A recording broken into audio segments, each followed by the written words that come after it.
Hello, everybody. Hello. We're at JordanCon 2023.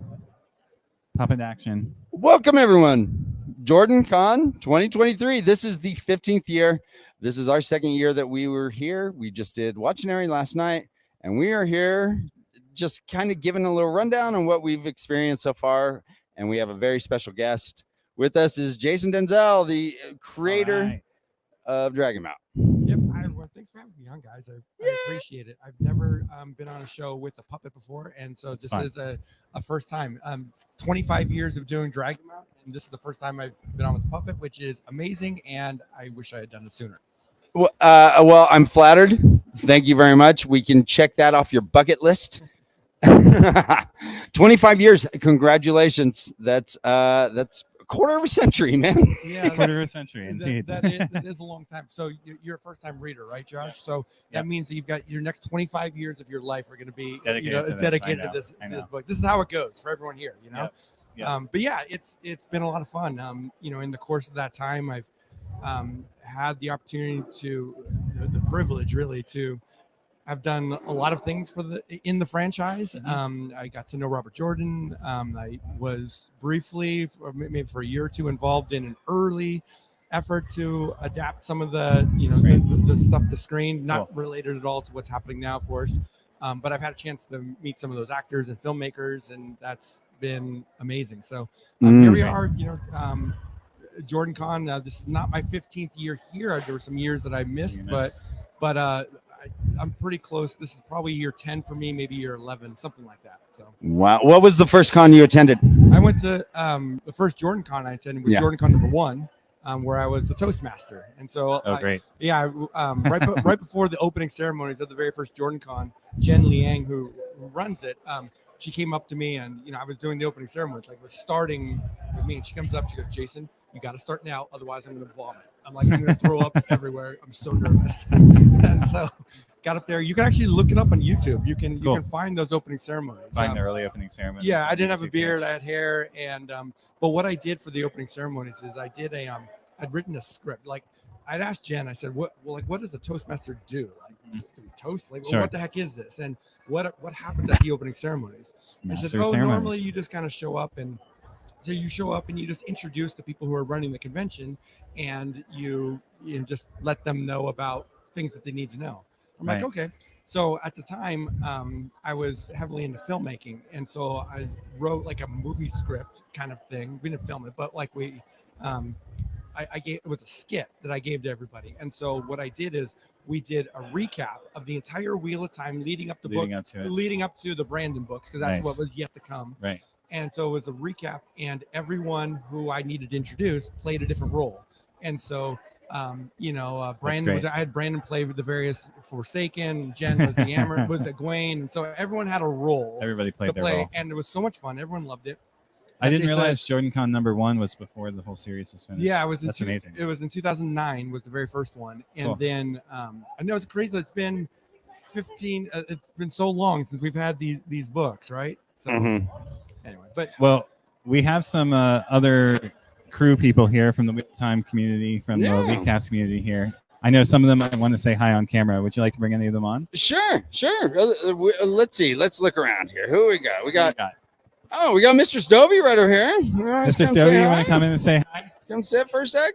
Squeeze on in. Hi, Doves. Hello. Thanks for having me. Jason, Mistress Dovie. We've never met, actually. Nice to meet you. Hi. I could shake hands on screen in front of all these people. You are a witness. Dovie, you were part of a panel on the polyamorous aspects of the Wheel of Time. Yeah, romance and polyamory in the Wheel of Time. It was I enjoyed that panel a lot. It was a fun discussion. You guys were solid, actually. It was a good group of people to talk. It was a lot of fun. Yeah, there's a lot of stuff to go off of, a lot of things to critique. Obviously, Robert Jordan's not known for his romance, but including polyamory stuff in there is pretty revolutionary, probably. It's pretty bold, right? It's pretty bold for him. It had a big impact on me as a young person. Like I understood that I was green Aja before I knew I was polyamorous. So actually, had a pretty formative impact on my life. And I can see that. And I think that's a pretty consistent thing with all things Robert Jordan, is that he gets some things right, maybe not even intentionally so, but some things feel right, and some things he just gets really kind of wrong, and that's okay. But so I know like the Rand, of course, is the thing in the 3 women that that's a big part of it, whatever. And that seems to me, am I correct that that's something that's a little more on the wrong side versus like how the Green Aja does it, which is a little more on the.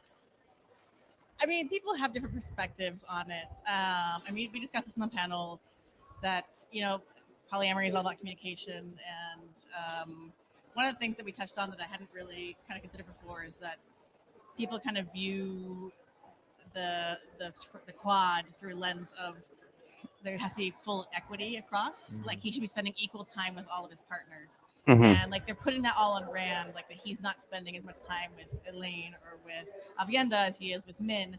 But really, the women are the ones that are driving that relationship. They're making decisions about what they want to do with him and with their time.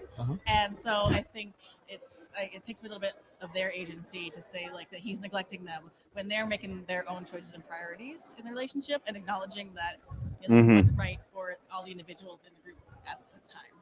Yeah. Now with am I allowed to do full spoilers here? Like we talk about the end of the series real quick? Sure. Okay, so full spoilers if you're listening here. So at the end, there's, and I'm talking like the final page of the series, right? Yes. Rand in his other body, whatever. He's out looking out there. And I remember having a conversation with Brandon Sanderson. We were talking about this, and it's not canon, of course, but he and I kind of agreed that like that Min would be the first one that he would reconnect with after the series was over. And then after some time had passed, he would reconnect probably with Avienda, and that Elaine would be the last one that he would probably reconnect with, because certainly Min's got the shortest lifespan of them, but also Elaine is going to be busy ruling the Andor or whatever it becomes for years ahead. And so it's interesting to me that you can still have you're talking about spending equal time or whatever. Well, it's interesting to me that you could do something, and it seems perhaps even healthy to be like, I'm going to spend the next 40 years or whatever with Min, and then I'll give the next 80 to Avienda and the next 200 to Elaine. I don't know, that's an interesting concept. I mean, right? I mean, that's the kind of lifespans we're talking about. It is. I mean, I don't think that Rand is going to be a very present father, to be honest. Well, there's that. I don't know. Maybe he'll pay child support. Well, Jason, you're an author as well, correct? Yes, I am. Can you tell us a little bit about your book series that you wrote? I can. And thank you for bringing up. I know we're here about Wheel of Time stuff, but so this is the 25th year of running Dragon Mountain. So I've been telling people this weekend that I'm actually stepping away from a leadership role at Dragon Mount and handing the keys off to Kathy Campbell and the staff that's already kind of been doing it for a while, in order to spend more time on my writing. I do have 3 books out, the Mystic Trilogy. They're all, if you go to my website, jasondenzel.com, they're all there. It's done on all formats. It's published by Tor Books. But now, like I'm working on another big epic fantasy, and I'm finding that it's so hard to find time to do that when we're ramping up for season 2 of the new TV show, and I'm constantly creating graphics and so much, the casting announcements and news and videos and everything. I find that my best creative hours end up going to that rather than to writing.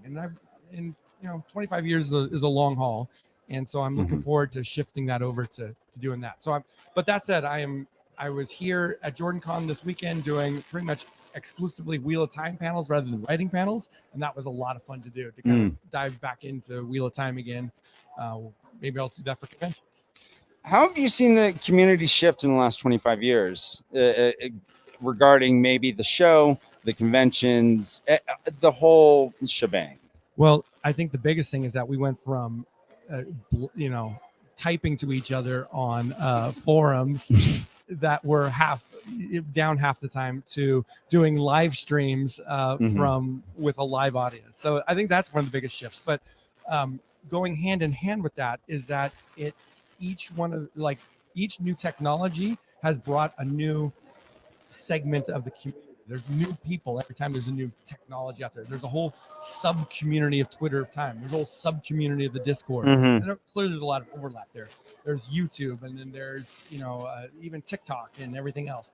And I think that's wonderful. And also, each time that we've had, like when the show came out and was announced, a new audience came from that. when Brandon was announced through the books, and there were new people coming in. And so there was, each time that there's a milestone in this franchise, I keep waiting for it. I don't keep waiting for it, but I keep anticipating there's going to be an end.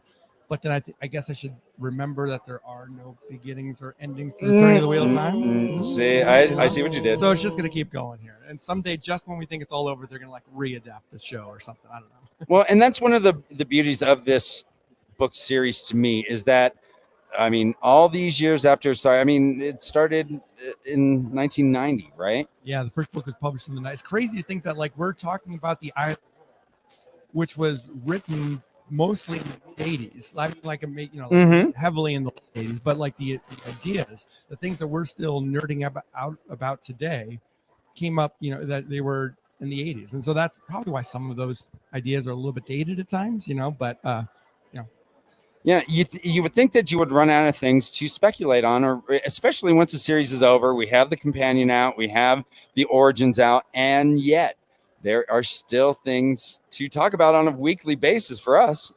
Yeah, and I think, in the earlier days and years, it was more heavily focused on theories. Everyone had a who killed Asmodean theory. And if you don't know, for you younger people newer to the series, the whole who killed Asmodean was a thing, and you guys know. But, so who killed Asmodean, and all the different various questions that were out there. And then now that most of those have been answered, or at least and the ones that haven't been answered, we've debated enough. I feel like, here we are, we're talking about more the cultural aspects and the social aspects, like the polyamory, like you were saying, and also we have the TV show, because there's new things in the TV show to debate about. Now we just start speculating about the show. Like, there's literally a panel right now, they're speculating about what we're going to see in season 2, and they're going character by character, talking about what kind of arc might we see for this character. So it's just a whole new world of theories now. Yes. The show has caused some controversy at some points that has sparked lots of conversations, obviously, about different aspects, whether it's being true to the books, whether it's taking liberties and such. Do you have a strong feeling one way or the other about how the direction of the show is going?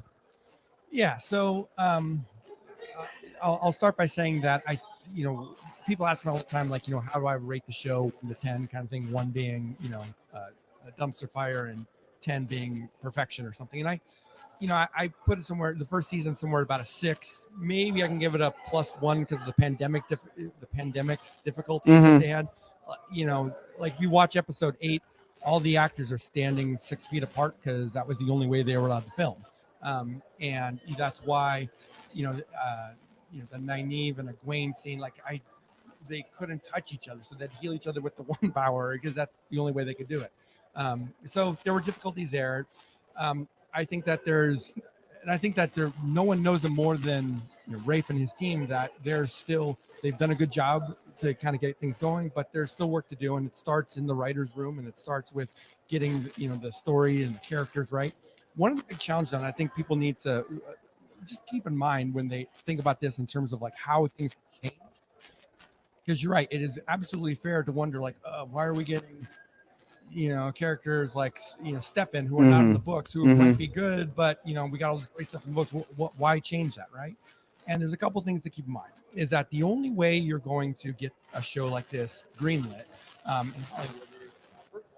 you got to have the right actors attached and everything. And so for us, the only way that the Wheel of Time gets greenlit is that if Rosamund Pike and Daniel Henney are in the show and they're actors number 1A and 1B or whatever on the list, which means they are probably contractually bound to be in the most scenes in the show, which Correct. Means, okay, so we got to put a little more emphasis on Moraine inland at the expense of the Two Rivers kids, whatever, at least for these seasons, or at least while they're on the show or whatever, right? Secondly, Rafe has probably had to answer the question, a million times in his life, 2 million times in his life. What is special and unique about the Wheel of Time? What makes it different from, say, Game of Thrones? Which is what all the executives and generally what the public is going to want to know, right? And all the things that make the Wheel of Time special don't necessarily happen in Eye of the World. There's some great stuff, but really when you think of like quintessential Wheel of Time, the best stuff, the quintessential Matt, and you think of Rand and Balefire and Lanfear and all these things, whatever, they come later, and it's hard to, and so you have to bring some of that forward. And I think one of the big things is the White Tower and the Warders and that community. Robert Jordan loved it. We got so much of it, maybe a little too much. And like Crossroads of Twilight and those books, the ones I'm talking about, right? And so, but that's some of the best parts about the Wheel of Time. And it's absent for the most part from book one. So we have to bring that forward. And so that's why we get a lot more of the Warders. We get a lot more of the, the Aes Sedai, which really coincides with Rosamund Pike and Daniel Henney. Got to bring that forward, but that's going to be at the expense of other things that we are more familiar with. Unfortunately, I think it's going to kind of change, because once you do that, it's got ripple effects, and Moraine and Lan are barely present in book 2 in The Great Hunt. I mean, they're there, but they're not really there for the meat of it. And we already know they're probably going to have to be in the most scenes in season 2, which covers that book. So we're probably going to see a lot more stuff that was made up for the show to conform to that. Unfortunately, maybe at the expense of what we know from the books. And that's just the nature of the beast. That's not because Ray, for anybody else, is out there cackling and how do I ruin this series? I know better than Robert Jordan. That's not it. I mean, I know they're constantly sitting there, like they're trying, like, how do we bring this back to the books? What can we use from the books elsewhere to bring forward? And how do we know when we've gone too far? And there's probably compromises to be made. And there's countless times I know, like Rafe and Sarah Nakamura, who have expressed publicly that that they are fighting for us, for the books and for the integrity and the history, but you can't win all those battles, and that's just the nature of Hollywood. It's like, don't hate the player, hate the game. They are doing a really good job, I think, in trying to connect with this fandom. The Wheel of Time on Amazon Prime, the account, Rafe answering questions from Dragonmount. These sort of things they don't need to do, and yet they are doing it, and it's for us. It's for fans. I mean, if you're on Dragonmount.com, you probably are a fan of the Wheel of Time, and the fact that Rafe was answering a question from you guys each week, is doing kind of Q&A ish things with the Dusty Wheel, for instance, and these things are just for us. It doesn't have to happen. They could just keep themselves in their own little box and just present what they want. And I, for one, do appreciate the connection and the effort that is being made for people like us. And I think it's because they are fans. I mean, Sarah was here at the first couple Jordan. She wasn't a JordanCon 1. I think she was a JordanCon 2 and beyond. And I've got photos of her and I, standing in this exact hallway right over there, standing right there and talking about this stuff. There's, I've got memories. My Facebook memories are full from this week, are full of pictures of me and Sarah and others. Yeah, and it's, she's one of us. And Rafe is the same way. He told me, like, look, I was on Dragonmount for years, before we did this, and he bonded with his mother over the books. That's who he read them with, and I met his mom. I met Ray's mom, and she was the sweetest lady or whatever. And she is the biggest Wheel of Time fan ever. And she's probably watching this right now. She knows all of this. Like I walked over and she's like, "Hi, Jason. Like you know me?" She's like, "Of course I know. I know all you." And like, but I think Rafe, Rafe's like, she'll say too much or whatever. Oh no. So yeah. Hi, Rafe's mom. Hi, Ray's mom. Off the top of my head, sorry. I will provide an alternate perspective as someone who's not please. versed in the writing or show making or any of that. I'm the kind of person who watches I'm not that guy who's like, oh, I know what's going to happen at the end of this movie or whatever. I'm not guessing. I don't go into media with anticipation or expectations. And I loved the season and I had no real big problems with it. I thought it was great, but I know a lot of people had these they had scenes they really wanted to see. So I think the way you go into it can really have a huge impact on the impact that it has on you and your enjoyment of it. And I loved every episode. I loved episode 8. Episode 8 was my favorite. I honestly just loved it. And that's a hot take, but that's awesome. That's awesome. And I think another thing that shows the filmmakers' love of and respect for the material are the Origins animated shorts that they make.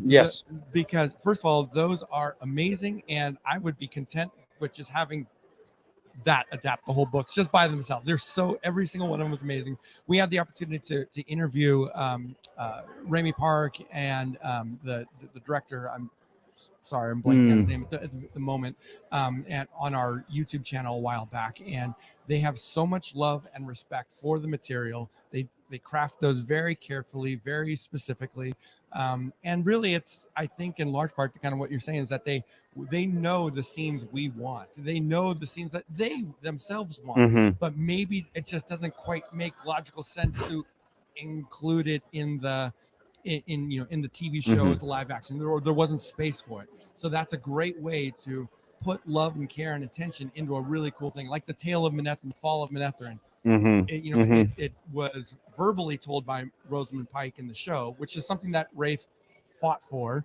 and was probably told, Rafe. Exactly. I can, from what. And that's one of the best scenes in the whole season. I think it really is, and that was something that he had to fight for, which and he said this very publicly, which implies that someone was telling him to cut it, and but he fought for it, and he was right, and it was really a fantastic moment of.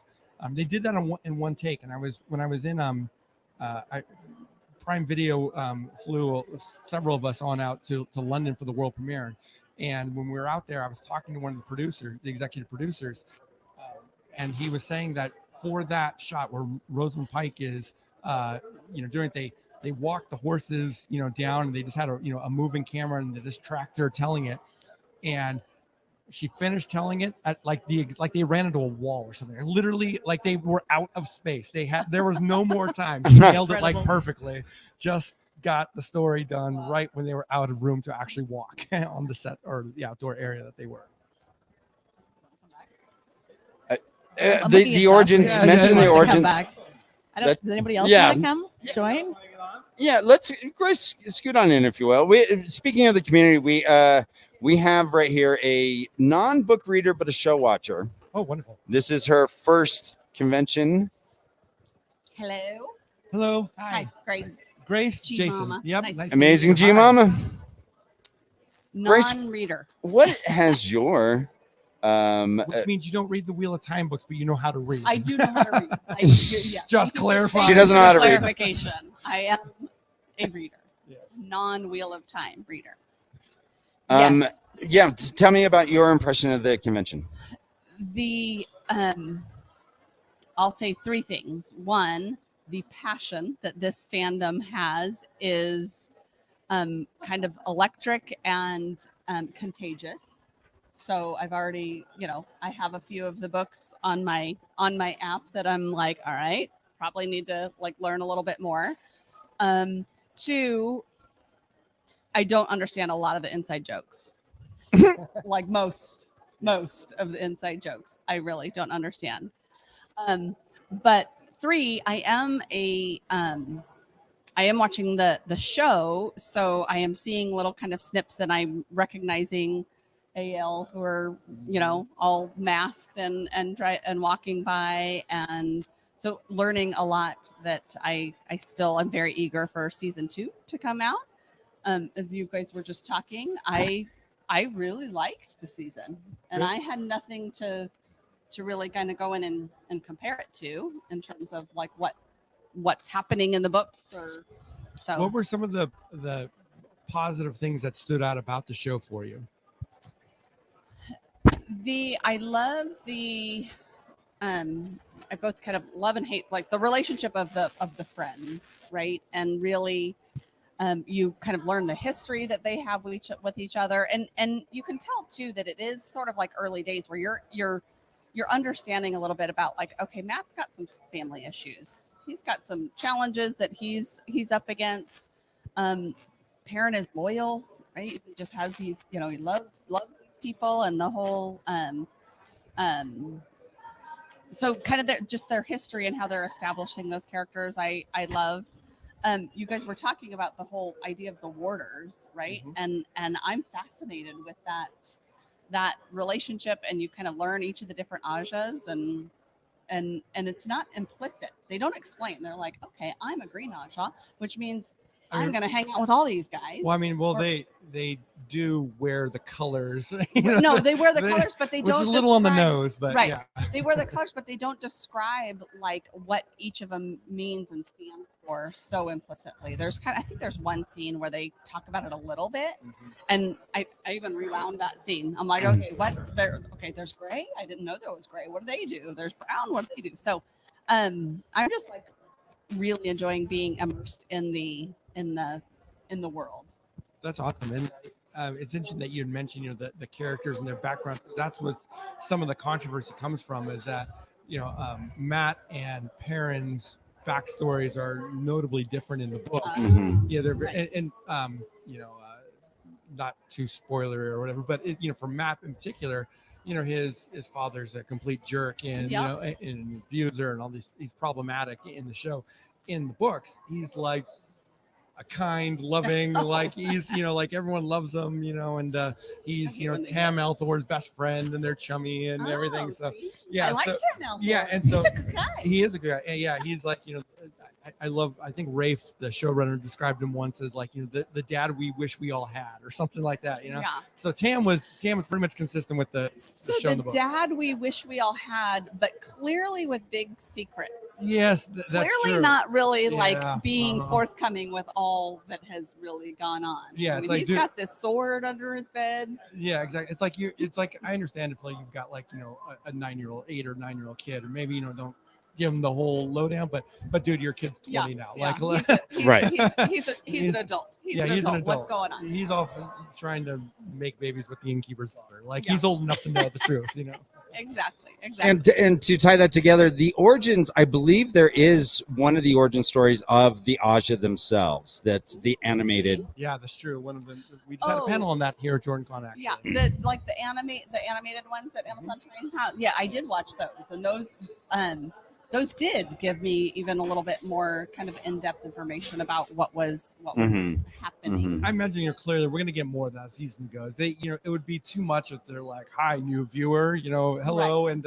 let's explain all 7 Ajas in the first episode. Right. And how do you do it organically? You're like, "Hello, Gray Aja. You must be thinking of diplomacy and logic," or you can't really do it organically without explaining it.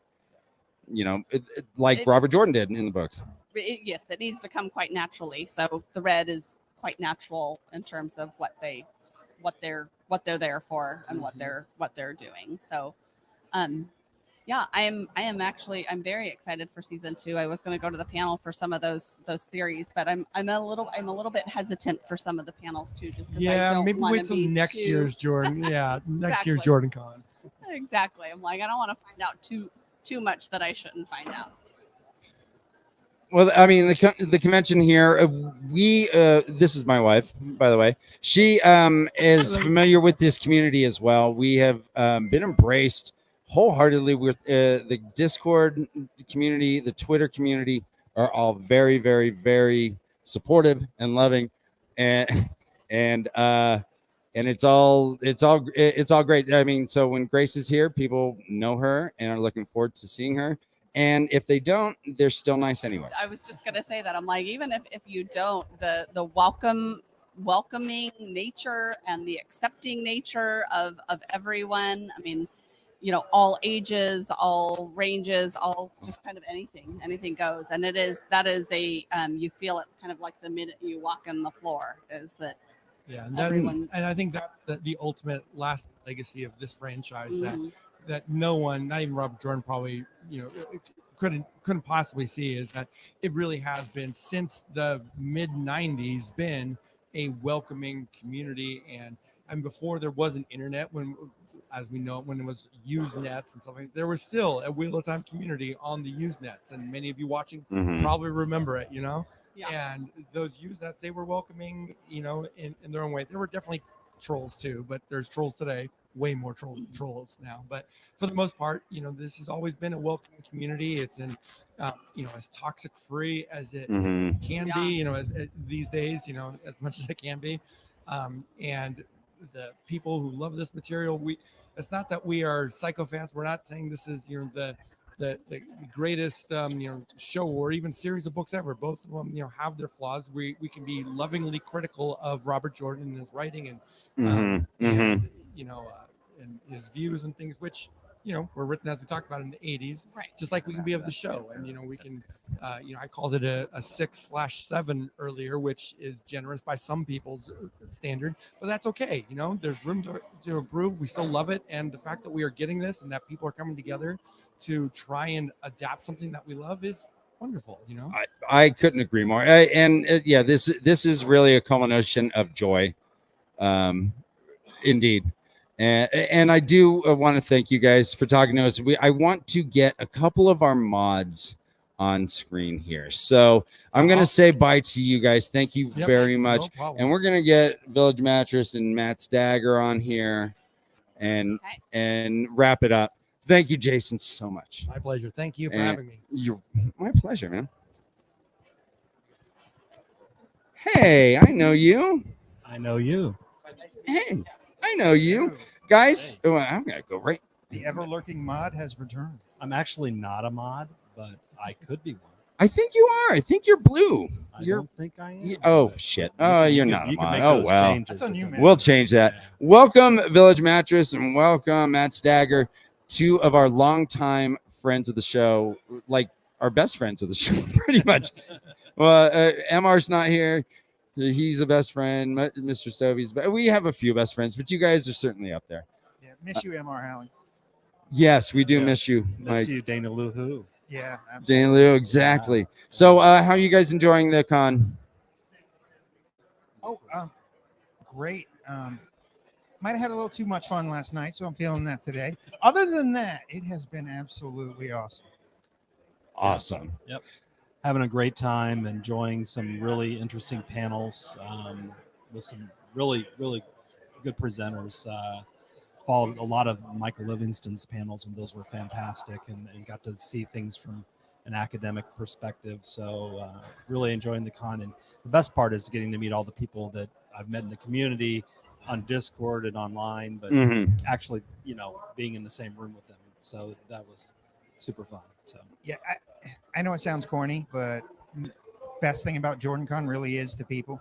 Yeah, Mm-hmm. absolutely. Yeah, some of my best times are just hanging out outside, talking with everybody, 3-4 hours, just discussing Wheel of Time, life in general. It's kind of those connections you make within the community. This is my second convention. In the first convention, I really didn't go to any panels. I was just hanging out with new friends. Yeah. I did that my first as well. So did a lot more panels this year. Yeah. Dr. Livingston was awesome. Like I said. What was your favorite panels, guys? Watching her. Oh, look at that was a blast. Yeah. Unfortunately, I didn't make it a watchionary, but Myth and Legend with Michael Livingston was fantastic. Yeah, that was a really nice. good panel.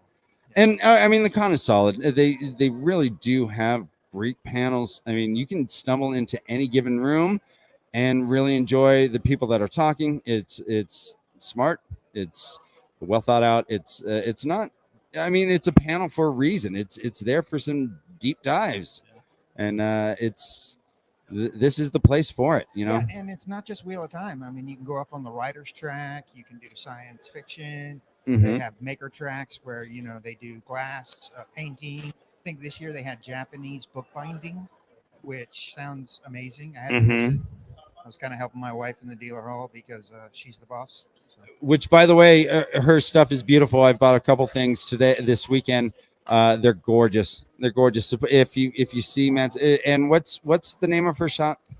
It's Aurora's Gift Box.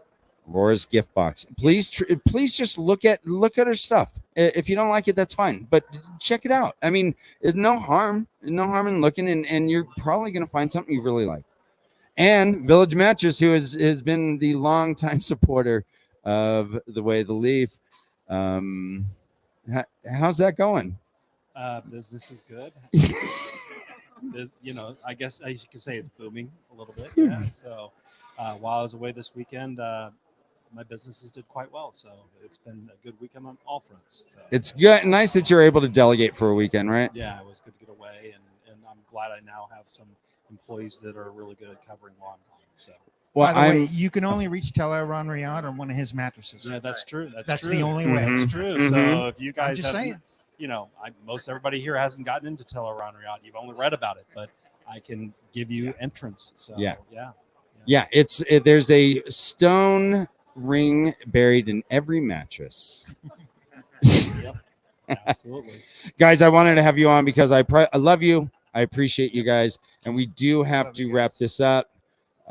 So thank you for being involved with us. Thank you for supporting us. Thank you for really the friendship and love that you guys have shown immeasurably since we started. Ryan and I both appreciate and love the heck out of you, and thank you.